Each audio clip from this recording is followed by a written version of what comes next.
Ask anyone and they will tell you volunteers are priceless. On this Young Talent Tuesday, we are featuring volunteerism. Second Harvest of Coastal Georgia launched its teen board in March. So the goal is to foster youth engagement and address hunger in our community. Two young leaders from St. Vincent's Academy, Anna Creel and Phoebe Lynch, actually started the mission. The students from Woodville Tompkins and Savannah Country Day are also on the board. And joining me right now is Sam LeCates. He's from Benedictine Military School. You're a rising senior. You're on the board as well. Thank you so much for being here. Well, thank you for having me. Yes, I'm so excited because you're young, you have some new friends on this team board, and you're getting involved, making a difference in our community. I understand you've been volunteering for quite a while in your lifetime. Yes, ma'am.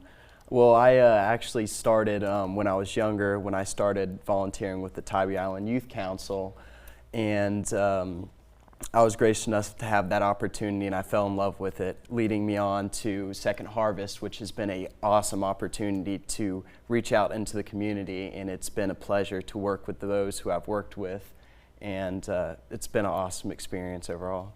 So the love of volunteering has actually pushed you in the direction of making a difference. Yes, ma'am. Just being there, helping your community, reaching out to teens and my peers, it's so important nowadays to give back to the community, because I couldn't see my friends in hunger, and it strikes home for me. And to think that and people in Savannah are in need, it's just something that I think we need to address. And starting with the teens and the youth to get us out there to address that problem is a huge, huge thing to do. I know one of the projects, Sam, that you and members of the teen board have been a part of is packing those lunches at Second Harvest. What is that like for you? It is amazing. So we did have a goal of 65,000 lunches before, I believe, August, or not August. I got my dates mixed up. It's okay. But I believe it was, let me think back 2 months from now, May, before May started. And we were able to reach that goal. In packing those lunches, it's so fulfilling, because you know you're impacting at least one person, and that's all that matters. And reaching out and getting more teens to come in and help pack those lunches, even if you're only affecting one person's life, that's all that matters, because it's such an important thing to do, to get out in your community and to help out.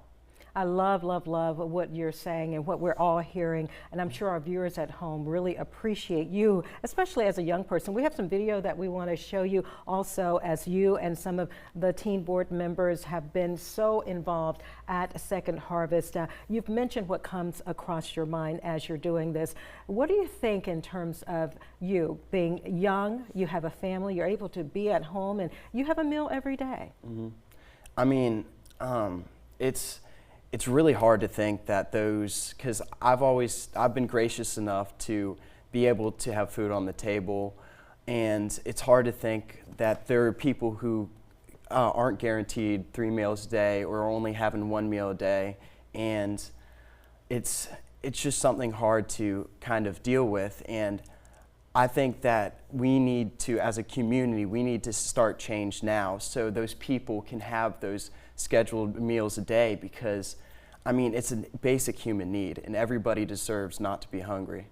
Certainly appreciate all of your kind thoughts. Right now, we want to share with you, our viewers, a statement that I received from Maya Sirik with the Second Harvest Center. She says the Second Harvest Teen Board embodies the spirit of youthful leadership and community involvement. And she goes on to say, it is inspiring to see our future leaders taking proactive roles in supporting and educating others about food insecurity, raising awareness, volunteering, and taking action. Maya, thank you so much for sending this information. I'm going to skip past that last bit of what Maya said. You can see it on the screen right now. Sam, I want to thank you so much for joining us here. Continued success with all that you're doing, and thank you for helping our community, making a difference when it comes to food insecurity. By the way, if you'd like to volunteer at Second Harvest, we want you to go to WSCV.com/Second Harvest. Thanks again, Sam. Thank you so much for having me. It's an honor.